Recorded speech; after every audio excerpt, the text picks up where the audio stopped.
तो हम देख रहे थे प्रीवियस ईयर क्वेश्चन। कल हमने कुछ क्वेश्चन का प्रैक्टिस किया था, आज हम कुछ और क्वेश्चन को प्रैक्टिस करेंगे। इसमें फर्स्ट क्वेश्चन ये बोल रहा है कि एक स्टोन है जिसकी मास m है और उस स्टोन को एक स्ट्रिंग से बांध करके इस तरह से वर्टिकल सर्कुलर पाथ पर रोटेट कराया जा रहा है। स्टोन को एक स्ट्रिंग में बांध करके इस तरह से वर्टिकल सर्कुलर पाथ पर रोटेट कराया जा रहा है, मूव कराया जा रहा है। कर रहा है, बताइए इनमें से कौन सा ऑप्शन सही है। फर्स्ट ऑप्शन बोल रहा है the tension in the string is same through out the motion. Second बोल रहा है कि minimum at the tension in the string is minimum at the highest position of the circular path. Third बोल रहा है कि the tension in the string is minimum at the lowest position of the circular path. And fourth बोल रहा है कि the tension in the string is minimum when the rope is in the horizontal position। देखो क्या हो रहा है कि स्टोन जो रोप से बंधी हुई है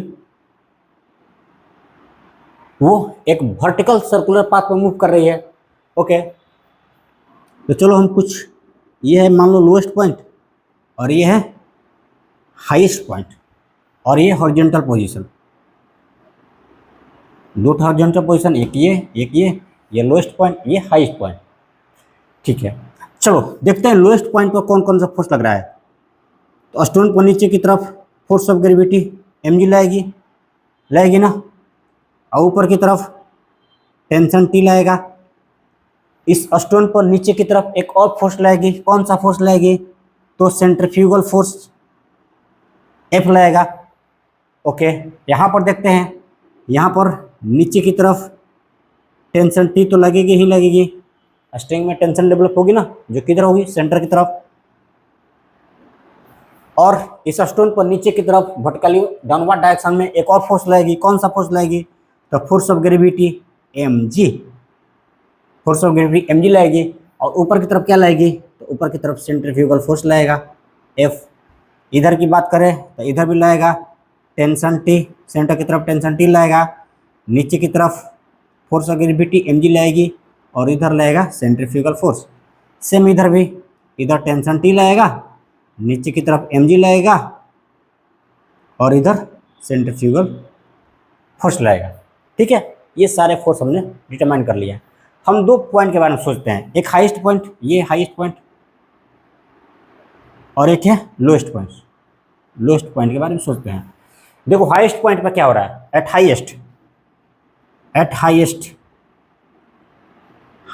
पॉइंट, यहाँ पर तुम इक्वेशन लिखोगे तो तुम लिखोगे T plus mg is equal to F। यहाँ पर टेंशन T और mg दोनों का सेम डायरेक्शन है ना, टुवर्ड्स द सेंटर, तो लिखेंगे T plus mg is equal to F, centrifugal force F। यहाँ से तुम लिखोगे T is equal to F minus mg। अगर मैं बात करूँ lowest point, at lowest point पर तुम क्या इक्वेशन लिखोगे, नीचे में दो फोर्स लग रहा है ना, एक लग रहा है पहले तो ऊपर की तरफ सेंटर की तरफ एक फोर्स लग रहा है टेंशन T, सेंटर की तरफ एक फोर्स लग रहा है टेंशन T, तो टेंशन T बराबर लिखेंगे, नीचे की तरफ दो फोर्स लग रही है, एक लग रही है सेंट्रीफ्यूगल फोर्स F और दूसरा लग रही है फोर्स ऑफ ग्रेविटी mg। ठीक है, तो देखो ये रहा हाईएस्ट पॉइंट का इक्वेशन, ये रहा लोएस्ट पॉइंट का इक्वेशन। हाईएस्ट पॉइंट पर टेंशन T बराबर कितना है, F माइनस mg, और लोएस्ट पॉइंट पर F प्लस mg। तो यहाँ पर जो लोएस्ट पॉइंट होगा ना, यहाँ पर टेंशन क्या होगा, मैक्सिमम होगा लोएस्ट पॉइंट पर, और हाईएस्ट पॉइंट पर टेंशन क्या हो जाएगी, मिनिमम हो जाएगी। हाईएस्ट पॉइंट पर टेंशन मिनिमम हो जाएगी। तुम इक्वेशन सही देख रहे हो, यहाँ पर F माइनस mg है और यहाँ पर टेंशन T बराबर F प्लस mg है। तो यहाँ पर लोएस्ट पॉइंट पर टेंशन मैक्सिमम हो जाएगी और हाईएस्ट पॉइंट पर टेंशन मिनिमम हो जाएगी। और बाकी किसी भी पॉइंट पर, लोएस्ट पॉइंट और हाईएस्ट पॉइंट के बीच किसी भी पॉइंट पर तुम अचीव कर लो, बाकी जगह पर जो टेंशन होगी ना वो इस मैक्सिमम और इस मिनिमम के बीच ही होगी। तो हमारा मिनिमम टेंशन कहाँ पर होगी, हाईएस्ट पॉइंट पर। ऑप्शन में देखें तो ये रहा minimum eight highest point, highest position of the circular path. तो कौन सा आपका सही हो जाएगा, ये सही हो जाएगा, ऑप्शन वाला, ऑप्शन सेकंड सही होगा इसमें। इस क्वेश्चन में बोल रहा है कि एक कॉइन है जो एक डिस्क में रखी हुई है, और कॉइन और डिस्क के बीच जो कोफिशिएंट ऑफ फ्रिक्शन है ना वो म्यू है। आगे बोल रहा है कि कॉइन और डिस्क के सेंटर के बीच का जो डिस्टेंस है ना वो आर है। बोल रहा है कि बताइए उस डिस्क को कितनी मैक्सिमम एंगुलर वेलोसिटी दी जाए ताकि वो कॉइन स्लिप न करे। कॉइन कहाँ रखी हुई है, तो डिस्क में रखी हुई है। कॉइन और डिस्क के सेंटर के बीच का डिस्टेंस आर है। ऑल्सो कॉइन और डिस्क के बीच का जो कोफिशिएंट ऑफ फ्रिक्शन है वो म्यू है। कह रहा है कि डिस्क को कितनी मैक्सिमम एंगुलर वेलोसिटी दी जाए ताकि कॉइन स्लिप ना करे। जब डिस्क क्या करेगा, रोटेट करेगा ना, जब डिस्क रोटेट करेगा तो कॉइन पर एक सेंट्रीफ्यूगल फोर्स लगेगी ना बाहर की तरफ, तो कॉइन पर जब सेंट्रीफ्यूगल फोर्स लगेगी बाहर की तरफ तो कॉइन स्लिप भी कर सकता है ना। इसीलिए तो यही पूछ रहा है कि वो डिस्क को कितनी मैक्सिमम एंगुलर वेलोसिटी दी जाए ताकि कॉइन स्किड न करे।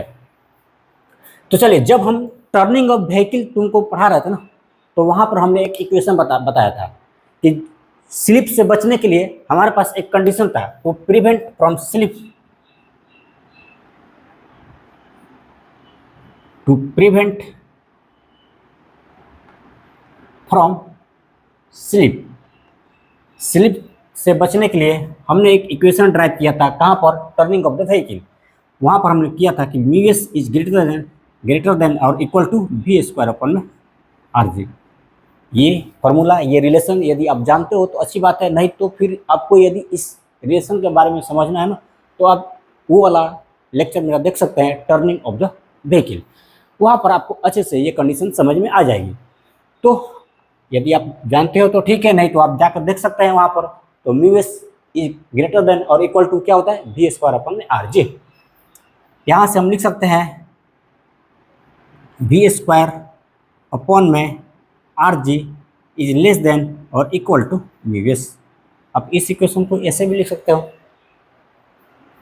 क्योंकि v बराबर क्या होता है, आर ओमेगा। सिंस v बराबर क्या होता है, आर ओमेगा। यहाँ पर एंगुलर वेलोसिटी पूछ रही है ना, इसलिए इस लीनियर वेलोसिटी v को हम एंगुलर वेलोसिटी में चेंज कर देंगे। तो v बराबर होता है आर ओमेगा, तो यहाँ पर v का वैल्यू रखेंगे, ऊपर में क्या है वी स्क्वायर ना, तो इसलिए हम लिखेंगे वी स्क्वायर है तो लिखेंगे R square omega square. v की जगह पर रख देना है आर ओमेगा, क्योंकि वी स्क्वायर है ना, इसलिए लिखेंगे आर स्क्वायर ओमेगा स्क्वायर, ये ओमेगा है, ओमेगा स्क्वायर अपॉन में R G. R G should be less than और equal to mu s. Mu S क्या है, कोफिशिएंट ऑफ फ्रिक्शन है, आप चाहो तो म्यू कर लो, कोई दिक्कत नहीं है। देखो एक आर से एक आर चला जाएगा ना, एक आर से एक आर, तो यहाँ से तुम लिख सकते हो ओमेगा स्क्वायर आर अपॉन में G should be less than और equal to mu S. Coefficient of friction है म्यू एस। यहाँ से आप लिख सकते हो ओमेगा स्क्वायर, मैं डायरेक्ट लिख दे रहा हूँ, शुड बी लेस देन और equal to mu S into ji upon में आर। मुझे क्या चाहिए, मैक्सिमम एंगुलर स्पीड ना, for maximum angular velocity. Maximum angular velocity के लिए क्या करना पड़ेगा हमको, लिखेंगे ओमेगा मैक्स के स्क्वायर इज इक्वल टू, जो लेस देन और इक्वल टू दो का साइन था ना, तो फॉर मैक्सिमम एंगुलर वेलोसिटी हम लिखेंगे omega max square is equal to mu S G upon में आर। यहाँ से आप लिख सकते हो omega max is equal to under root mu S क्या है, कोफिशिएंट ऑफ फ्रिक्शन, जो क्वेश्चन में कितना दे रखा है, म्यू दे रखा है ना, तो म्यू कर दीजिए इसको, म्यू इंटू जी अपॉन में आर। ओमेगा मैक्स कितना हो जाएगा, अंडर रूट म्यू इंटू जी। म्यू कहाँ से है, म्यू एस क्या है, कोफिशिएंट ऑफ फ्रिक्शन, और जो क्वेश्चन में दे रखा है म्यू, तो लिखेंगे म्यू इंटू जी अपॉन में आर, और यही आपका आंसर होगा। तो मैक्सिमम एंगुलर वेलोसिटी कितना हो जाएगी, तो under root mu s, sorry under root mu into जी अपॉन में आर। यदि डिस्क इस एंगुलर वेलोसिटी से रोटेट करेगा ना तो कॉइन स्लिप नहीं करेगा, और यदि डिस्क का एंगुलर वेलोसिटी इससे ज़्यादा होगी, under root mu G upon में आर से ज़्यादा होगी, तो कॉइन स्लिप कर जाएगा। अब वो स्लिप नहीं करानी है ना, तो इसलिए जिसका मैक्सिमम स्पीड यही होना चाहिए। मैक्सिमम एंगुलर वेलोसिटी कितना होना चाहिए, under root mu G upon में आर। नेक्स्ट क्वेश्चन बोल रहा है कि एक स्टोन है जिसकी मास 1 kg है और यह स्टोन एक स्ट्रिंग से बंधी हुई है जिस स्ट्रिंग का लेंथ 1 मीटर है। स्ट्रिंग का एक एंड फिक्स्ड है और दूसरा एंड पर ये स्टोन बंधी हुई है, ठीक है। और यह स्टोन एक हॉरिजॉन्टल सर्कुलर पाथ पर रोटेट कर रही है, मूव कर रही है। कह रहा है क्वेश्चन में कि जो स्ट्रिंग है ना उसका ब्रेकिंग टेंशन 400 न्यूटन है। मतलब यदि उस स्ट्रिंग का टेंशन 400 न्यूटन से ज़्यादा हो जाए तो स्ट्रिंग टूट जाएगा। तो स्ट्रिंग का ब्रेकिंग टेंशन कितना है, 400 न्यूटन। आपको क्या बतानी है, आपको बतानी है उस स्टोन का कितना मैक्सिमम लीनियर वेलोसिटी होगा ताकि वो स्ट्रिंग टूटे नहीं, ठीक है, स्ट्रिंग टूटे नहीं। तो आपको मैक्सिमम लीनियर वेलोसिटी निकालना है ऑफ द स्टोन। तो चलिए फाइंड करते हैं। स्टोन क्या करता है कि एक सर्कुलर पाथ पर मूव कर रहा है, एक हॉरिजॉन्टल सर्कुलर पाथ पर मूव कर रहा है इस तरह से। चलिए मान लेते हैं हम कि स्टोन यहाँ पर है, स्टोन यहाँ पर है, ठीक है। तो स्टोन पर एक सर्कुलर पाथ पर मूव कर रहा है ना स्टोन, तो स्टोन पर सेंटर की तरफ एक फोर्स लगेगी, कौन सा, टेंशन टी। स्टोन पर सेंटर की तरफ एक फोर्स लगेगी, कौन सा, टेंशन टी लगेगी। और बाहर की तरफ क्योंकि स्टोन एक सर्कुलर पाथ में मूव कर रहा है तो बाहर की तरफ क्या लगेगी, centrifugal force F C. F C क्या है, सेंट्रीफ्यूगल फोर्स है। तो स्टोन पर दो फोर्स लगेंगे, एक लगेगा centrifugal force F C outward direction में और एक सेंटर की तरफ क्या लगेगी, टेंशन टी लगेगी। आप बोलोगे सेंटर की तरफ तो सेंट्रीपिटल फोर्स लगती है, तो यहाँ पर टेंशन ही सेंट्रीपिटल फोर्स का काम कर रहा है। यहाँ पर टेंशन कौन सा काम कर रहा है, सेंट्रीपिटल फोर्स का काम कर रहा है। तो हम लिखेंगे टेंशन टी बराबर, जब स्ट्रिंग टूटेगा नहीं तो हम क्या लिखेंगे, टेंशन टी बराबर centrifugal force F C, centrifugal force F C, ठीक है। तो हम टेंशन टी बराबर लिखेंगे, सेंट्रीफ्यूगल फोर्स का दो फॉर्मूला होता है, एक होता है एम बी स्क्वायर अपॉन में आर। जब हमने आपको सेंट्रीफ्यूगल फोर्स पढ़ाया था ना तो आपको दो फॉर्मूला हमने बताया था, एक बताया था एम बी स्क्वायर अपॉन में आर और एक बताया था एम ओमेगा स्क्वायर आर, ठीक है। यदि आपको लीनियर वेलोसिटी दी हुई है क्वेश्चन में तो ये वाला फॉर्मूला यूज करेंगे, यदि आपको एंगुलर वेलोसिटी दी हुई है तो ये वाला फॉर्मूला यूज करेंगे। हमको क्वेश्चन में लीनियर वेलोसिटी निकालनी है ना तो हम इस वाला फॉर्मूला को यूज करेंगे, इसको नहीं यूज करेंगे। तो हम लिखेंगे टेंशन टी बराबर एम वी स्क्वायर अपॉन में आर। देखो थोड़ा ध्यान से तुम, टेंशन टी बराबर आया एम वी स्क्वायर अपॉन में आर। स्टोन का मास तो फिक्स है, मास तो चेंज नहीं होने वाली है, मतलब एम कांस्टेंट, आर भी तो फिक्स्ड है, लेंथ ऑफ द स्ट्रिंग वो तो चेंज नहीं होने वाली है, मतलब आर भी कांस्टेंट है। यहाँ पर चेंज क्या हो सकती है, वी वेलोसिटी भी चेंज हो सकती है और टेंशन टी भी चेंज हो सकती है। तो यदि मुझे मैक्सिमम वेलोसिटी चाहिए ना, यदि मुझे मैक्सिमम वेलोसिटी चाहिए तो टेंशन टी भी मैक्सिमम हो जाएगा। यदि इस इक्वेशन में हम मैक्सिमम वेलोसिटी लेते हैं ना, फॉर मैक्सिमम वेलोसिटी, यदि इस इक्वेशन में हम मैक्सिमम वेलोसिटी लेते हैं तो टेंशन भी मैक्सिमम हो जाएगा। तो हम लिखेंगे टी मैक्स। टी मैक्स कहाँ से आया, हम वेलोसिटी को मैक्सिमम करने जा रहे हैं, क्यों, क्योंकि हमको मैक्सिमम वेलोसिटी ही फाइंड करनी है। तो हम टी मैक्स बराबर लिखेंगे एम वी मैक्स के स्क्वायर अपॉन में आर। अब यहाँ पर एम मैक्स आर मैक्स मत कर देना क्योंकि एम और आर कांस्टेंट है। यदि वेलोसिटी मैक्सिमम होगा तो टेंशन टी अपने आप मैक्सिमम हो जाएगी। और जी हमको तो निकालना है वी मैक्स, हम वी मैक्स को एक साइड ले लेंगे तो हम लिखेंगे V max square equal to T max into R upon में एम। यहाँ से हम लिख सकते हैं V max is equal to under root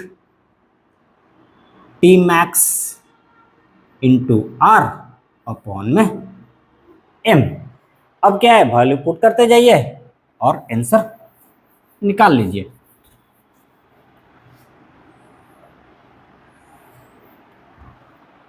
तो हम लिखेंगे V max is equal to under root T max कितना है 400 न्यूटन है, तो लिखेंगे हम 400 newton into R. R is the length, यहाँ पर स्ट्रिंग का लेंथ आर का काम करेगी, रेडियस आर का काम करेगी, जो कितना दिया हुआ क्वेश्चन में तो 1 मीटर दिया हुआ है। सारे यूनिट एसआई में है तो यूनिट का टेंशन नहीं लेना है। नीचे में एम, एम क्या है मास ऑफ द स्टोन, जो कितना दे रखा है 1 kg, तो 1 कर दीजिए। इस तरह से आपका वी मैक्स कितना आ गया बताइए, तो 20। यूनिट की बात करें तो मीटर पर सेकेंड, सारे यूनिट एसआई में दे रखा है ना, तो वेलोसिटी का भी यूनिट एसआई में लिखेंगे और कितना हो जाएगा 20 मीटर पर सेकेंड। तो यदि आप इस स्टोन को मैक्सिमम 20 मीटर पर सेकेंड के हिसाब से घुमाएंगे ना तो स्टोन ब्रेक नहीं करेगी। तो नेक्स्ट क्वेश्चन बोल रहा है कि एक ब्लॉक है जिसकी मास 200 ग्राम है और ये ब्लॉक यूनिफॉर्म स्पीड से मूव कर रही है इन ए हॉरिजॉन्टल सर्कुलर ग्रुप, और उस ग्रुप के चारों तरफ वाल्स है। एक ग्रुप है जिसके चारों तरफ वाल्स है और उस ग्रुप में एक ब्लॉक सर्कुलर पाथ पे मूव कर रही है, हॉरिजॉन्टल सर्कुलर पाथ पर मूव कर रही है विथ यूनिफॉर्म स्पीड। कह रहा है कि बताइए उस वाल के द्वारा, उस ग्रुप के वाल के द्वारा उस ब्लॉक पर कितनी नॉर्मल फोर्स लगेगी। ये क्वेश्चन कुछ वैसा ही है जैसे तुम किसी सर्कस में देखोगे ना कि एक मौत का कुआं दिखाता है, किसी सर्कस में देखोगे उसमें क्या करता है कि कुएं के अंदर एक मोटरसाइकिलिस्ट होता है जो कुएं के अंदर एक सर्कुलर पाथ पर ऐसे मूव करता है, वाल के साइड साइड में मूव करता है सर्कुलर पाथ में। तो ये क्वेश्चन कुछ वैसा ही है, ठीक है ना। तो क्या होता है कि जब ये स्टोन, देखो हम किसी एक वाल को कंसीडर करते हैं, जो बातें एक वाल के लिए होगा ना वही बातें सारे वाल के लिए सही होंगी, ठीक है। तो एक वाल को हम कंसीडर करते हैं और उसी से अपना आंसर निकाल लेते हैं। तो ये मान लो इस ग्रुप का एक साइड का वाल है और ये ब्लॉक है, ये ब्लॉक है, मान लो ये ब्लॉक है और ये हॉरिजॉन्टल सर्कुलर पाथ पर ऐसे मूव कर रहा है और ग्रुप के चारों तरफ वाल है, इतना ध्यान देना, ग्रुप के चारों तरफ वाल है, एकदम चारों तरफ वाल है, ठीक है। आगे भी पीछे भी साइड में भी चारों तरफ वाल है। हमने किसी एक वाल को कंसीडर किया है इक्वेशन को लिखने के लिए। तो क्या होगा कि जब ये ब्लॉक हॉरिजॉन्टल सर्कुलर पाथ पर मूव करेगी ना तो इस ब्लॉक पर बाहर की तरफ एक सेंट्रीफ्यूगल फोर्स लगेगी, इस ब्लॉक पर बाहर की तरफ एक सेंट्रीफ्यूगल फोर्स F लगेगी। मतलब ये ब्लॉक इस वाल को प्रेस करने वाली है विथ फोर्स F, ये ब्लॉक इस वाल को प्रेस करने वाली है विथ सेंट्रीफ्यूगल फोर्स F, है ना। तो जब ये ब्लॉक इस वाल को प्रेस करेगी किसी फोर्स F से, तो ये वाल भी तो इस ब्लॉक को प्रेस करेगा according to Newton's third law. ये वाल भी इस ब्लॉक को प्रेस करेगा with equal force but opposite in direction. तो ये वाल भी इस ब्लॉक पर अपोजिट डायरेक्शन में एक फोर्स लगाएगा जिसको कि हम नॉर्मल फोर्स N बोलते हैं और इसी N की वैल्यू को आपको फाइंड करनी है। तो चलिए इक्वेशन लिखते हैं। तो हम लिखेंगे ये N कौन लगा रहा है, वाल लगा रहा है ऑन द ब्लॉक। तो नॉर्मल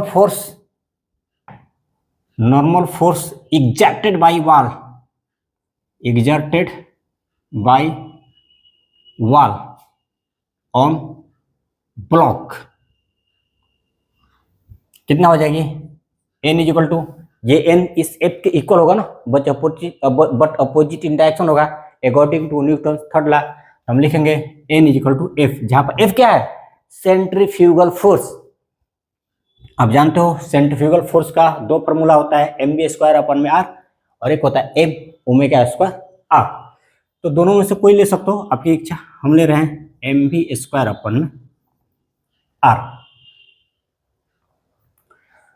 तो n बराबर अपनी कितनी आ गई mv²/r, इसको हम मानते हैं इक्वेशन नंबर 1, क्योंकि मास तो दिया हुआ है ब्लॉक का 200 ग्राम, r भी दिया हुआ है, रेडियस 20 सेंटीमीटर, ये भी नहीं दिया हुआ है, इस भी को हमको फाइंड करनी है। तो चलो फाइंड करते हैं। एक डाटा दी हुई क्वेश्चन में 20 सेकेंड, ये क्या है कि मतलब ब्लॉक अपना एक रोटेशन 20 सेकेंड में पूरा कर रही है। ये ब्लॉक एक रोटेशन कितनी देर में पूरा कर रही है 20 सेकेंड में पूरा कर रही है। और ब्लॉक किस स्पीड से मूव कर रही है तो यूनिफॉर्म स्पीड से मूव कर रही है। और आप जानते हो जब भी स्पीड यूनिफॉर्म होता है ना तो उसके लिए हम एक फॉर्मूला लिखते हैं S बराबर वी टी। जहाँ पे एस डिस्टेंस होता है, वी क्या होता है, स्पीड होता है, यूनिफॉर्म स्पीड होता है, टी टाइम होता है। यहाँ से हम वी बराबर लिखेंगे इस अपॉन में टी, ठीक है। तो एस क्या हो जाएगा यहाँ पर, एस क्या हो जाएगा, circumference of the circular path. तो circumference of the circular path कितनी हो जाएगी, 2 पाई आर। डिस्टेंस एस क्या हो जाएगी, circumference of the circular path, जो कितनी हो जाएगी, 2 पाई आर अपॉन में टी।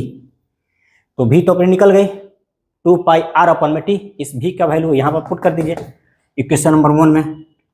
हम लिखेंगे एम, भी का वैल्यू कितना आया, 2 पाई आर।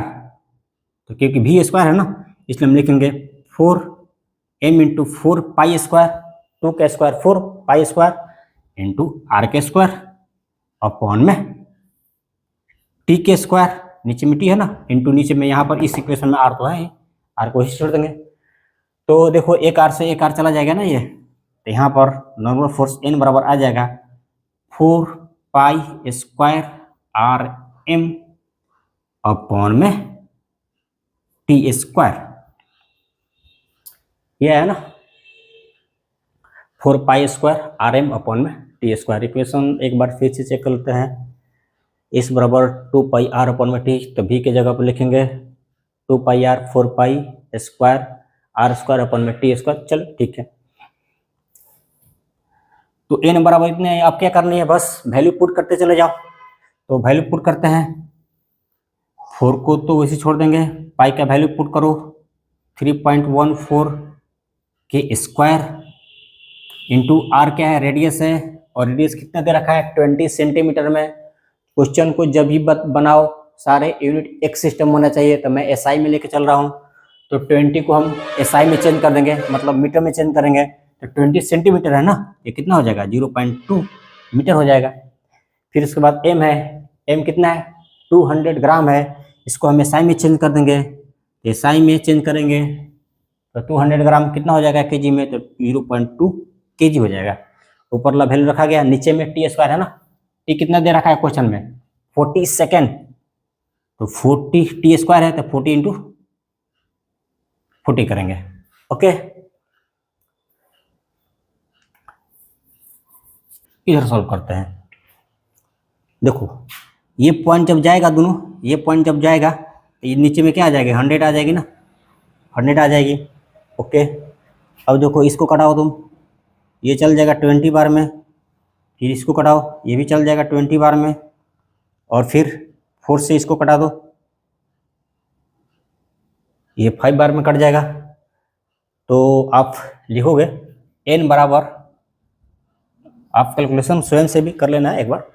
n बराबर ऊपर में कितना आया, 3.14 के स्क्वायर, 3.14 के स्क्वायर, और नीचे में कितना आया, तो 100 ये है, और 20 × 100 100 ये हो जाएगा, तो 10 टू पावर 4 हो जाएगा, 100 इंटू 100 10 टू पावर 4 आ जाएगा।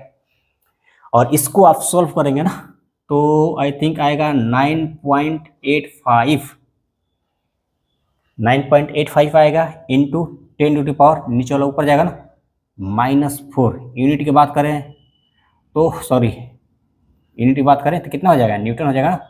सारे यूनिट हमने एसआई में लेकर चला है, तो नॉर्मल फोर्स भी एक फोर्स ही है, तो यूनिट की बात करें तो कितना हो जाएगा, 9.85 इंटू 10 टू पावर -4 न्यूटन। यही आपका आंसर होगा। तो वॉल इस ब्लॉक पर कितनी नॉर्मल फोर्स लगाने वाली है, 9.85 इंटू 10 पावर -4 न्यूटन। तो ये थे कुछ previous year question of JEE main. हम मिलेंगे अब नेक्स्ट क्लास में विथ सम मोर क्वेश्चन। तो आप क्वेश्चन को प्रैक्टिस करते रहिए, हम एक क्लास और लेंगे for the previous year question, ठीक है ना जी। क्योंकि क्वेश्चन बनाना बहुत आवश्यकता होता है, मैं बार बार बोलता हूँ कि क्वेश्चन से आप भाग नहीं सकते हैं, क्वेश्चन से आप भागिए नहीं, क्वेश्चन आपको जरूरत है ना, आपकी जरूरत है क्वेश्चन। देखो लाइफ में जिस भी चीज़ की जरूरत होती है ना, उस चीज़ से तुम भागो नहीं, लाइफ में तुमको जिस भी चीज़ से जरूरत है उस चीज़ को तुम स्वीकार करो, भागो ना, उसको प्राप्त करने का स्वीकार करो। जब तक स्वीकार नहीं करोगे ना, तब तक सलूशन नहीं मिलेगी, तब तक तुम्हारे सपने, तुम्हारे स्वप्न पूरा नहीं होंगे तब तक तुम अपने लक्ष्य को अचीव नहीं कर पाओगे। जो जरूरत है उसको स्वीकार करो। सीधी सी बात है, लाइफ का एक ही फंडा है, जो जरूरत है वो मुझे आती है। यदि मुझे न्यूमेरिकल बनाने की जरूरत है तो मुझे न्यूमेरिकल बनाने आती है। तो तुम्हारी जरूरत है न्यूमेरिकल बनाना, तो समझ लो तुमको न्यूमेरिकल बनाना आती है। यदि तुमको अपने सपने को साकार करना है, तब तुम जेई का प्रिपरेशन कर रहे हो, तुम नीट का प्रिपरेशन कर रहे हो, किसी ना किसी तुम बोल रहे हो, तो आगे चल के कुछ तो करोगे ना। तो तुमको अपने सपने को स्वीकार करना है ना, साकार करना है, तो तुमको अपनी ज़रूरत को पूरा करना पड़ेगा। और तुम्हारी ज़रूरत क्या है? खूब खाना खूब सोना, वो भी है, तो तुम तो वो करते ही हो। खाना ज़रूरत है, खाना खाते ही हो। सोना ज़रूरत है, वो भी करते हो। पढ़ना भी तो ज़रूरत है, और पढ़ने में केवल कंसेप्ट थोड़ी नहीं आती है, पढ़ने में ये न्यूमेरिकल भी आती है ना। तो जैसे खाना ज़रूरत है ना तुम्हारे जीवन के लिए, जैसे नींद ज़रूरत है ना तुम्हारे जीवन के लिए, वैसे पढ़ाई ज़रूरत है तुम्हारे कैरियर के लिए। पढ़ाई में दो चीज़ें, एक कॉन्सेप्चुअल पार्ट, एक न्यूमेरिकल पार्ट। आप कॉन्सेप्चुअल पार्ट को तो पढ़ लेते हो, न्यूमेरिकल पार्ट को स्किप करने लग जाते हो, तो यही गड़बड़ हो जाती है। पढ़ाई में पूरी पढ़ाई करनी है, कंसेप्ट भी पढ़नी है और न्यूमेरिकल भी बनानी है। ज़रूरत है तो करनी पड़ेगी। नींद की ज़रूरत है तो लेनी पड़ती है ना। नींद तुम 4 दिन नींद लेकर मत देखो, तुम 1 दिन नींद लेकर मत देखो, 2 दिन मत लो नींद, फिर तुम चल पाओगे? चलने लायक नहीं रह जाओगे, इतनी हरासमेंट फील होगी ना, तुम चलने लायक नहीं हो जाओगे। 1 दिन 2 दिन 3 दिन मत सो, तुम चलने लायक नहीं रह जाओगे, इतनी तुमको वीकनेस फील होने लगेगी, क्योंकि वो तुम्हारी लाइफ की ज़रूरत है नींद। तुम भोजन मत लो, 1 दिन उपवास करो, फिर देखो तुम्हारी शरीर का क्या हाल होती है। तुम भोजन लेते हो ना क्योंकि तुम्हारे लाइफ के लिए वो ज़रूरी है। तुम भोजन छोड़ दोगे ना, तुम जी नहीं पाओगे। कोई भी व्यक्ति अगर भोजन छोड़ देगा तो वो जी नहीं पाएगा। पानी पीना ज़रूरी है तुम्हारे लाइफ के लिए। कोई व्यक्ति पानी पीना छोड़ देना तो उसका लाइफ ही खत्म।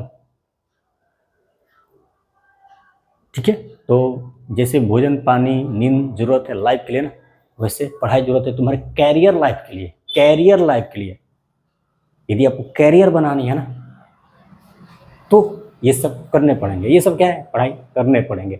उतनी ही जिम्मेवारी से जितनी जिम्मेवारी से तुम डेली खाना खाते हो, उतनी जिम्मेवारी से जितनी जिम्मेवारी से तुम डेली नींद लेते हो, उतनी ही जिम्मेवारी से जितनी जिम्मेवारी से तुम डेली नींद लेते हो, डेली पानी पीते हो, उतना ही जिम्मेवारी से तुमको पढ़ाई भी करना पड़ेगा।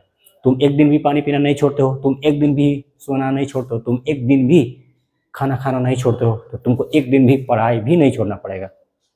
पढ़ाई भी नहीं छोड़ना पड़ेगा। तुम सीखने को किसी चीज़ से भी सीख सकते हो।